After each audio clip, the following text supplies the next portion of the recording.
शुरू करते हैं आपकी वर्कशीट नंबर 22। तो पहले आप लोग इसे अच्छे से लेबल कर लेंगे। क्लास, सब्जेक्ट, अपना नाम, अपने टीचर का नाम और डेट आप लोग लिख लेंगे। आज फिर हम लोग प्रकाश यानी रोशनी के बारे में ही जानेंगे। तो लिखा है बहुप्रतिबंध।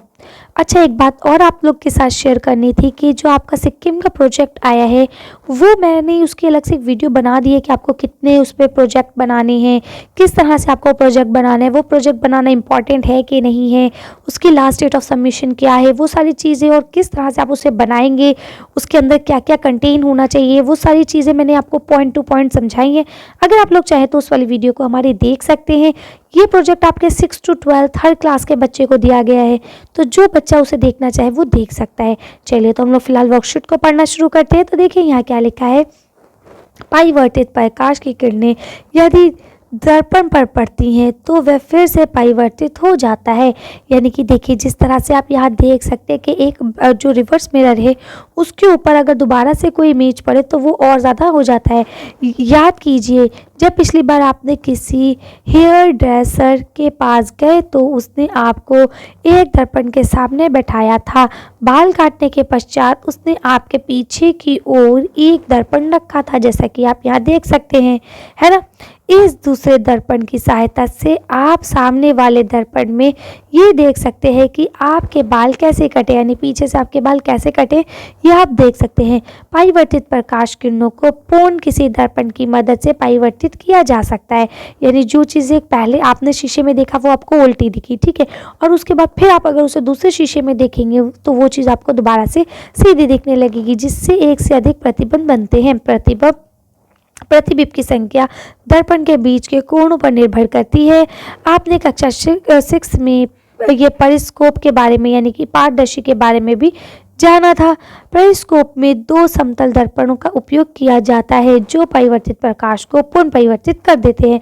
यानी जो आपने पेरिस्कोप पढ़ा था यानी पारदर्शी को पढ़ा था उसके अंदर भी 2 तरह के दर्पण का इस्तेमाल किया जाता है। 2 समतल दर्पण है ना, जिसके बाद क्या होता है कि वो उसको पारदर्शित करते हैं और दोबारा से परिवर्तित कर देते हैं। पेरिस्कोप का उपयोग पनडुब्बियों, टैंकों में सैनिकों द्वारा या जो आपके बंकर होते हैं ना, बंकर, बड़े बड़े बंकरों में भी किया जाता है, जो आपके तोप वगैरह होती है ना उसमें, ताकि वे बाहर की उन चीज़ों को देख सके जो उनकी सीध की रेखा में नहीं है। यानी कि ये बैक रिवर्स वाला मिरर लगाते हैं जिसमें जो चीज़ देखिए, अब जो चीज़ आपके सीधे में वो तो आप आराम से देख लेंगे, लेकिन जो चीज़ आपके सीधे में नहीं है उसको आप कैसे देखेंगे। मान लीजिए आपको कुछ पीछे का देखना है, आप मान लीजिए आपको कुछ इस तरफ का ये हिस्सा देखना है ना, या आपको इधर का कुछ देखना है, तो वो आप कैसे देखेंगे। उसके लिए आप लोग यही वाले मिरर का इस्तेमाल करते हैं। अब देखिए यहाँ क्या लिखा है। बहुमुखीदर्शीय में बहुपरिवर्तन की भांति भांति के अक्षर पैटर्न बनते हैं।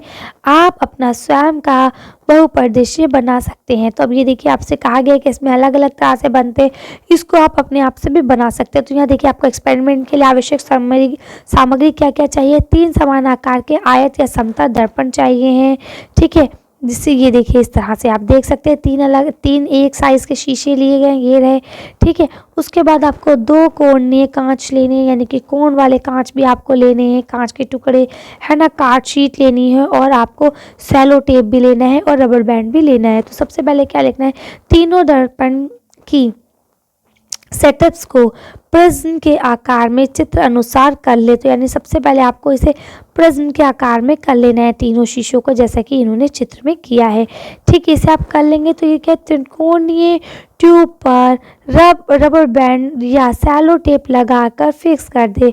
अब आपको किसी एक चीज़ के ऊपर, एक ट्रायंगल की, उसके ऊपर इसको फिक्स कर देना है, चिपका देना है। अब इसे किसी बेलनाकार ट्यूब के अंदर ठीक से डालें, जैसा कि आप यहाँ देख सकते हैं, ठीक है। जब आप इसके अंदर इसको डाल देंगे तो क्या होगा, अब इस बेलनाकार ट्यूब के एक सिरे पर त्रिकोणीय कांच की पट्टी लगा दें। अब आपको क्या करना है, एक सिरे पर त्रिकोणीय कांच की पट्टी लगा देना है, दूसरे सिरे पर एक और ग्लास प्लेट लें और इसे ट्रेब्यू के जो थोड़ी सा अंदर की तरफ को लगा दें, ठीक है, उसको अंदर की तरफ आप लगा देंगे। अब क्या होगा, अब इसके ऊपर कुछ बहुरंगी चूड़ियों के टुकड़े रखे। अब आपको अलग अलग चूड़ियों के टुकड़े इसके अंदर रखने हैं, ठीक है। आप क्या देखेंगे, टैब्लू के इस छोर को अन्य ग्लास प्लास्टिक के साथ ट्रेसिंग पेपर पेपर के साथ कवर करें और कार्ड शीट के एक टुकड़े के साथ ट्रिब्यू के दूसरे छोर को कवर करें और केंद्र में एक